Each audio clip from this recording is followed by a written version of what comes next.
Welcome back to Gruesome Magazine. Tonight we're reviewing Good Luck, Have Fun, Don't Die. Coming to the theaters Friday, February 13th, 2026. Gruesome Magazine. All right, joining me tonight is my co-host Paul Cardulo. Paul, how you doing? I'm doing great, Doc. How are you doing? Fine. Oh man, are you ready to review Good Luck, Have Fun, Don't Die? Most certainly. All right. All right. Quickly, a little bit about the film before we get into our things. We'll show our nice happy poster there. It is directed by Gore Verbinsky. Glad to have him back, and written by Matthew Robinson. The cast includes Sam Rockwell, Juno Temple, Haley Lu Richardson, Michael Peña, Zazie Beetz, Asim Chaudhry, Tom Taylor, Georgia Goodman, and Artie Wilkinson Hunt.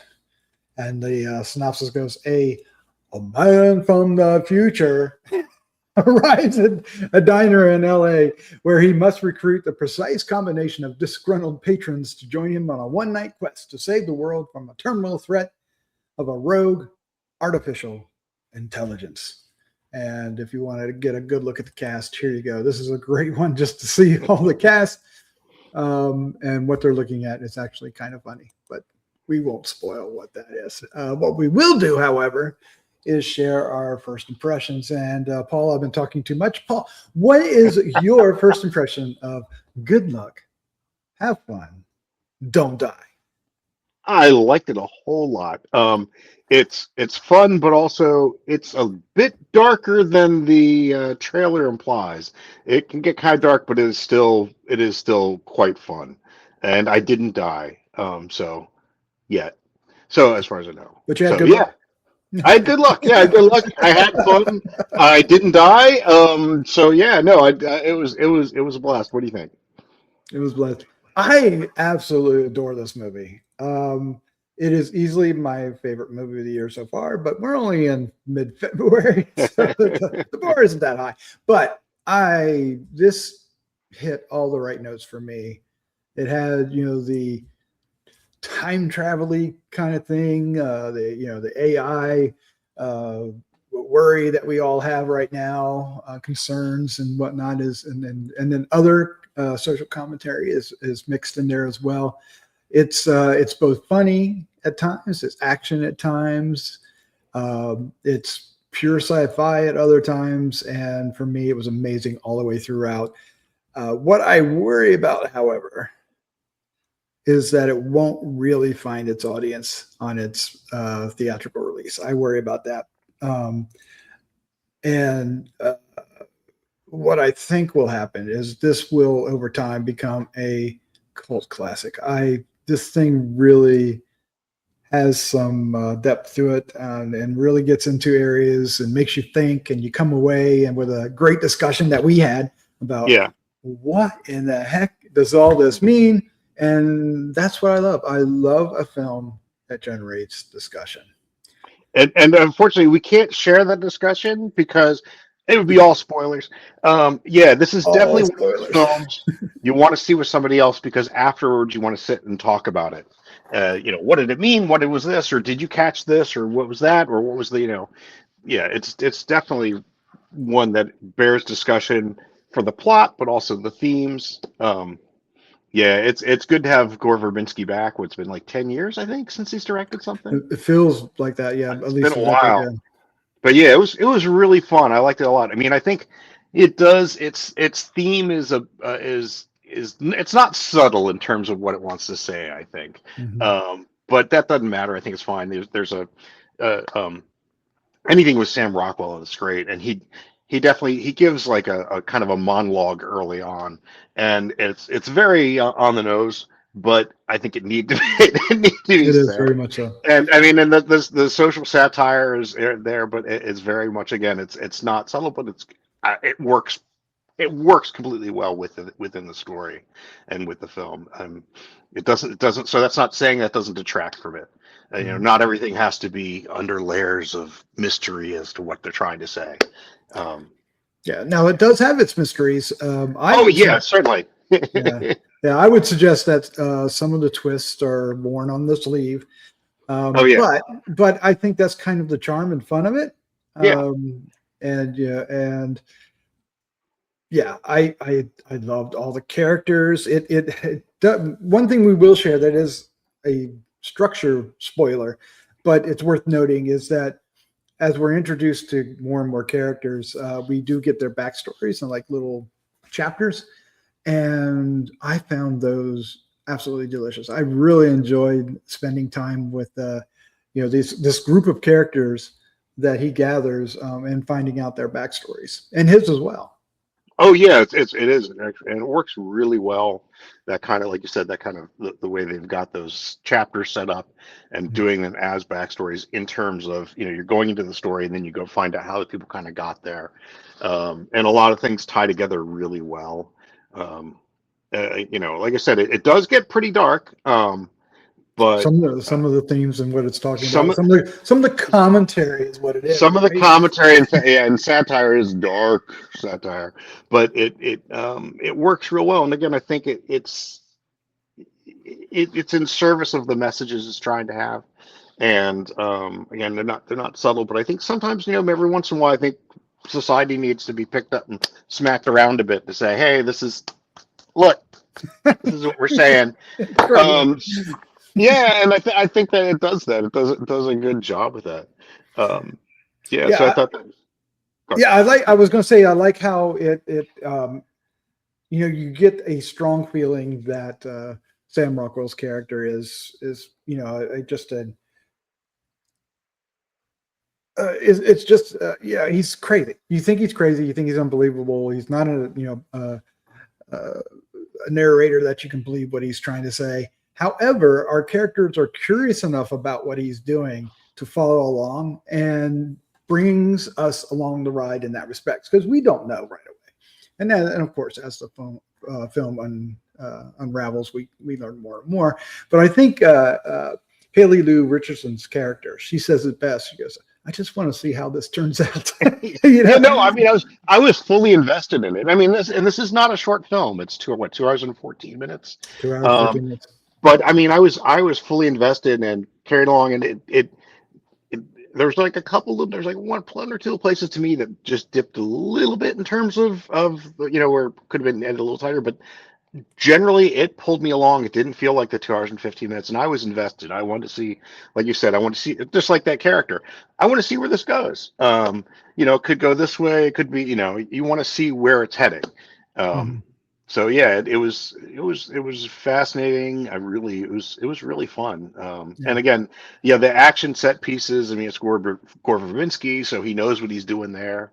It was really well done. I really enjoyed the heck out of it. There are tons of nods to other films and properties and sci-fi tropes, which some of the game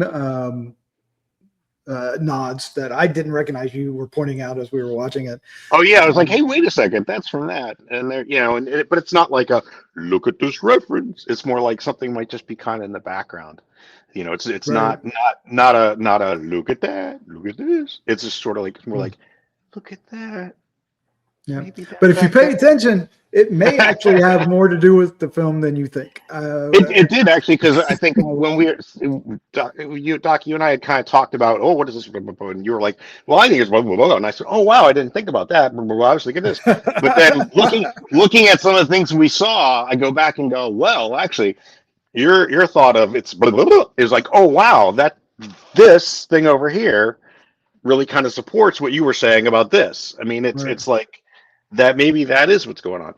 So yeah, it's one of those ones, again, really fun to stand around and talk about afterwards. And it just gets crazier and crazier as the story goes along, and I loved it. Like you said, I'm invested. The opening scenes in the diner get you curious right away. You really enjoy the collection of characters he gathers, and you really feel for them. You like them. Yeah, they're I don't think even the ones that are more gruff, I don't think are unlikable. You like everything. Yeah. In the in this little journey, and I loved it. It just, I'm serious. It hit me on all the right levels. And yeah, the third act is bonkers, and I was in for it all. I was in for it all. It's like, just get crazy as you want to be, because this is really awesome. Oh yeah, certainly. And what was interesting is there are a couple things as I was watching, I was going, wait, that doesn't make sense within the context of this. But then by the end, you're like, wait, okay, it does make contact. It does make sense because of this other thing. Yeah, I agree. It works out. I was seeing that too. That some of the things you're like, huh? By the end, they, if you're paying attention and you are invested like we were, you're gonna, it's all gonna kind of tie together and be a whole. So, yeah, I to jump the shark here, I'm gonna recommend it. I love this film, but to do this right, we're going to give you our score 1 to 5, 5 being the best. Paul, what is your score? 4. Good luck. Have fun. Don't die. I really enjoyed it a lot. It's not quite up to the 5s yet, but it's awfully pretty high up there. I mean, you know what? I'm fine. I'm gonna say 4.5 because I think people, people should see it. Like you said, I'm not sure if it's getting a wide release, and the title is a little unusual. Again, I think we talked about this. It had sort of that everything everywhere all at once energy, and I think they were kind of going for that with the title. I think that this would get good word of mouth, though. I think if it gets good word of mouth, it might do better. But yeah, I give 4.5. Go see this. It's I mean, it does get dark, but it's worth the trip, and it's fun in spite of the darkness, because the darkness it's satire. So yeah. But how about you, Doc? What do you say? Well, I agree with you, but I do think that some of the satire, some of the darkness is going to trigger a few people. It depends on your own personal situation and feelings. But if you take it as sci-fi satire commentary, it's less so. So you have to go in with that. So yeah, what is it? Does the dog die? You might want to check it. Doesthedogdie.com.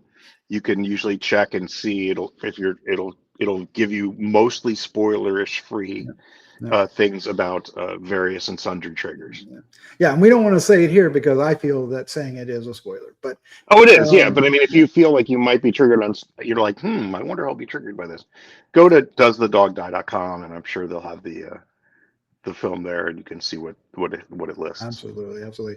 My score, 4.5 is dead on for me as well. It's you said everywhere. Everything everywhere all at once is a much better film. I mean, it is, because that's that is true. And but this one it's like it, but it is different. It is. It's not. It has different messages. But I love this film. I love it. It's one that I want to see again. And I think you would have fun watching this one in the theaters. But if you miss it, please catch it on streaming. Don't let this one slip by. It's fun. It's fun. I agree. Any closing remarks from you, Paul? I can always say, good luck, have fun, don't die. There you go. Is that good closing remarks on that? It absolutely is. Absolutely is. So, Paul, thank you for joining me. This was a lot of fun. Thank you for having me. It's always fun. And we encourage you out there to hit the like and subscribe button, share with a friend. We've got a little thing that we show. Bloop. And leave some comments down below. We'd love to hear your thoughts on this film, whether we're off the mark or we're right on. What did you think? We'd love to hear that. But at this time, we're going to say good night. Good night, everybody.